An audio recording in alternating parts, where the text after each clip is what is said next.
Bulletin की शुरुआत एक चिंताजनक खबर के साथ, क्योंकि 2 दिन तक तो मामले कम होते दिखाई दिए, लेकिन एक बार फिर से मामले छत्तीसगढ़ में कोरोना के बढ़ने लगे हैं। और चिंता की बात यह है, अब मामले उन जिलों में ज्यादा आ रहे हैं जहां अब तक मामले कम थे।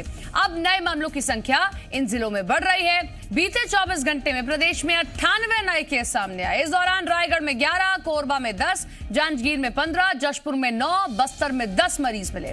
रायपुर में 2, दुर्ग में 2, बिलासपुर में 4 केस सामने आए हैं, जबकि राजनांदगांव और बालोद में कोई मरीज नहीं मिला।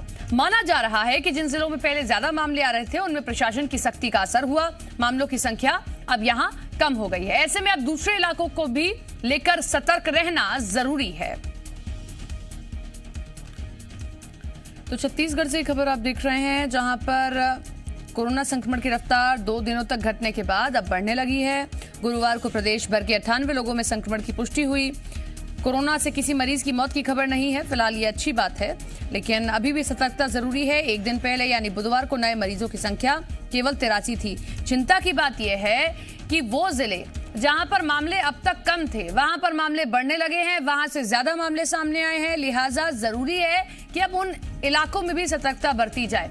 दुर्ग, रायपुर और बिलासपुर दूसरी लहर में सबसे ज्यादा मामले यहीं से सामने आए थे। दुर्ग में सबसे ज्यादा भयावह हालात थे, लेकिन प्रशासन ने यहां सख्ती बरती और नतीजे सकारात्मक दिखाई दिए। आज वहां मामले कम है, लेकिन रायगढ़, जशपुर, कोरबा, जांजगीर अब मामले यहां से ज्यादा आ रहे हैं। रायगढ़ में 11 मामले सामने आते हैं, कोरबा में 10, जांजगीर में 15, जशपुर में 9 और बस्तर में 10 मरीज मिल चुके हैं, जबकि रायपुर में 2 हैं। दुर्ग से 2 मरीज सामने आए, बिलासपुर में 4 केस सामने आए हैं।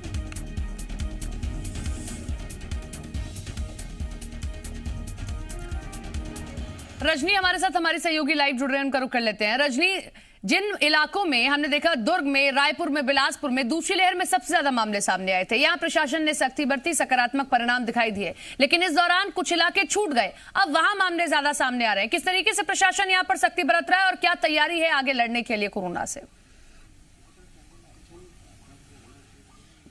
जी सपना, देखिए छत्तीसगढ़ में इस वक्त कोरोना के जो आंकड़े सामने आ रहे हैं वो बहुत बड़े आंकड़े तो नहीं हैं, लेकिन ऐसा भी नहीं है कि मामला पूरी तरह से ठीक हो चुका है और कोरोना का खतरा पूरी तरह से टल चुका है। जैसे कि आपने भी जिक्र किया कि जब दूसरी लहर छत्तीसगढ़ में पहुंची थी तो दुर्ग, रायपुर, बिलासपुर जैसे जिले थे जहां सबसे ज्यादा मामले सामने आए। दुर्ग सबसे पहले प्रभावित हुआ, उसके बाद रायपुर में मामले बहुत तेजी से बढ़े, बिलासपुर में बढ़े और फिर प्रदेश के बाकी हिस्सों में बढ़ने लगे।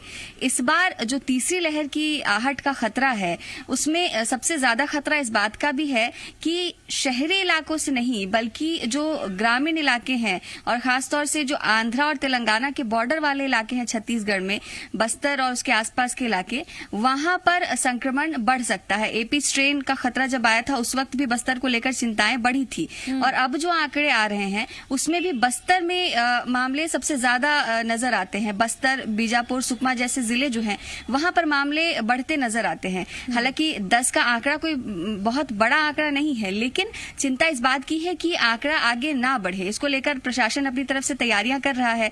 रायपुर में भी एयरपोर्ट पर नियम सख्त कर दिए गए हैं, ट्रेनों के लिए भी नियम सख्त कर दिए गए हैं। तो तैयारियां इस बार प्रशासन की नजर आ रही हैं और हम उम्मीद भी यही करेंगे कि ये तैयारियां काफी हों और दूसरी लहर में जो स्थितियां बनी थी, दूसरी लहर में जो त्राहिमाम मचा था छत्तीसगढ़ में, वैसा तीसरी लहर के वक्त में ना हो। और प्रशासन भी यही चाहता है। इसी वजह से जो तैयारियां हैं वो की जा रही हैं, जो आंकड़े हैं उन पर नियंत्रण रखा जा रहा है। कुछ राहत की भी बात है, जैसे अगर बीते 24 घंटे की ही हम बात करें तो कोरोना से एक भी मौत नहीं हुई है, ये राहत वाली बात है।